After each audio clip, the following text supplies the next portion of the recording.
Food shortages in a capitalist society. Yes, you heard that correctly.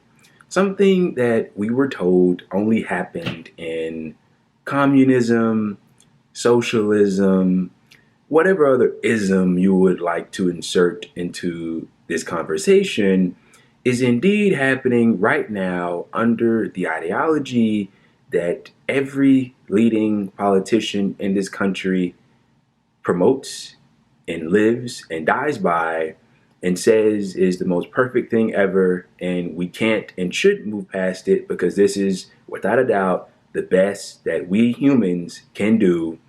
Indeed, we are experiencing what they said we would never experience. So this video was triggered by the recent news that we got of what's being called a baby formula shortage. And it's being called that because that is exactly what it is. And in this video, I would like to discuss a little bit of that and just tie this all in into the big charade that they give us, on such a consistent basis when these issues bear their fangs and the people of this country really feel the brunt of what they have to offer. So first of all, as you shouldn't be surprised, and you're probably not going to be surprised, the baby formula industry in this country is an oligopoly, meaning it's ran by a few companies. Four, in this case, account for 89% of the total control and shipments and everything to do with baby formula in this country. And what essentially kicked off this shortage was the company, the major company, it's the number one baby formula company in this nation, being Abbott, had to close down one of its Michigan facilities and recall a certain brand or certain brands of baby formula. Well, what was the reason behind this decision, or what caused it more so? Well, they did what these companies typically do. They're run in the sense to make money. They're there to make a profit. They're not at their facilities, their companies, with a smile on their face, making this formula for the women and children that need it, the families that need it, and saying, yeah, we're doing this out of the goodness of our heart so that we can feed these innocent little children. No. They see dollar signs and they're trying to make money. And when they were pressed about an issue, or when they had encountered a specific issue with equipment at their facility, I believe pertaining to the cooling process of this baby formula being made, there were malfunctions with the equipment. It wasn't working properly and all the rest of it. As this Intercept article points out, a wide latitude to expand production and increase spending on safety standards, Abbott last year announced they had spent $5 billion purchasing their own stock, aka stock buybacks. So instead of using the money to fix the equipment that wasn't working so that they could keep the formula running for the people that needed it, they said, no, we're going to do some stock buybacks and continue to enrich ourselves. And now, as we're faced with this problem, now the blame game begins. Now it's, the supply chain. Now it's, the policies in other nations where we receive the stuff. Now it's, COVID. And everybody has something to blame. But what is missing is the self-reflection, and we're not going to see it, that we're operating within a system that gives us these problems, that doesn't know how to fix them, and all we can do when faced with them is weather the storm in hope and pray that we can make it out on the other side with everything intact that we had when it began. But needless to say, for many, that's not the case. We've seen many people lose this, that, and the third when faced with these problems. I mean, 2 infants were already confirmed dead. So that's 2 infants who are gone, 2 families that have lost a child due to this tragedy. And where do we go from here? Well, this is a result of, simply putting it very bluntly, bad policy. And once again, a system that incentivizes these sorts of decisions. Why was profit such a big deal for this company? Well, it's obvious. That's what they're in the business to do, to make profit. Why do our leading politicians, continue to not want to face this issue?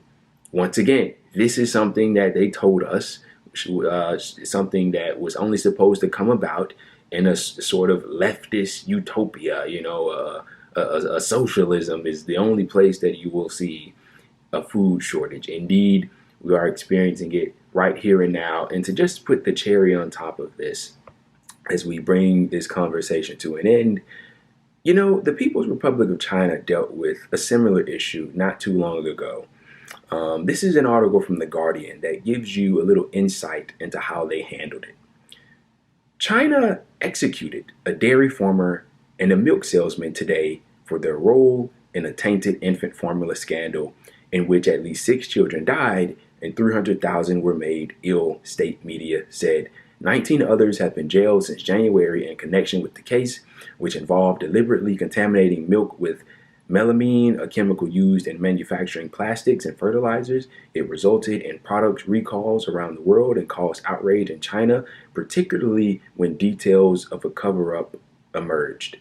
So this article is from 2009. It references the 2008 baby formula crisis in China, whatever you want to refer to it as. And this is how they handled it. I'm not saying that we need to somehow emulate their handling of this situation. I am no cheerleader of execution, but indeed, it's definitely something to think about, knowing that a powerhouse such as China experienced this same ordeal. I just want you to take a long, hard look at what we're currently experiencing. So we got hit with the viral disease that's killed over 1 million.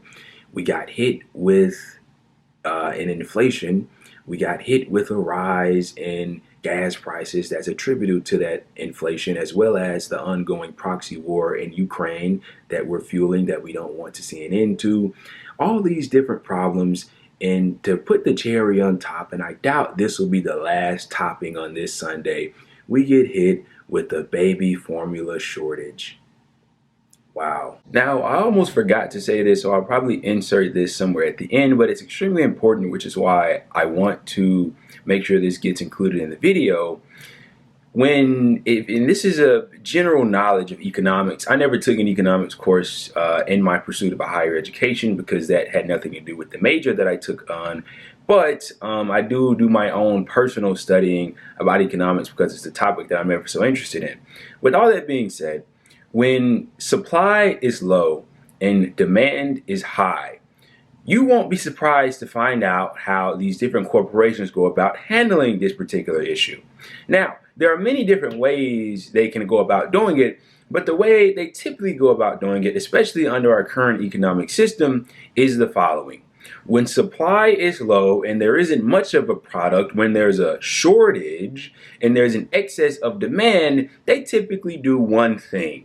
Ready? They raise the price. Yes, the bidding begins. And so what happens as a result of a price being raised? And by the way, it's being happened with the baby formula and many other things that we're seeing right now, because if you go in your local grocery store, you're not going to be surprised to find out that some shelves are relatively empty. And so the prices go up, and what happens as a result? Well, the people with the most money are going to be the people that are going to be able to get what they need, and those without that probably need it the most are going to have to go without it. And so what we have is we have a system that when we are played with these types of issues and we're forced to confront them, well, the people at the top that are the wealthiest with the most money are able to come out relatively unscathed without much difficulty, and the people that don't have all that are forced to deal with the consequences. How lovely.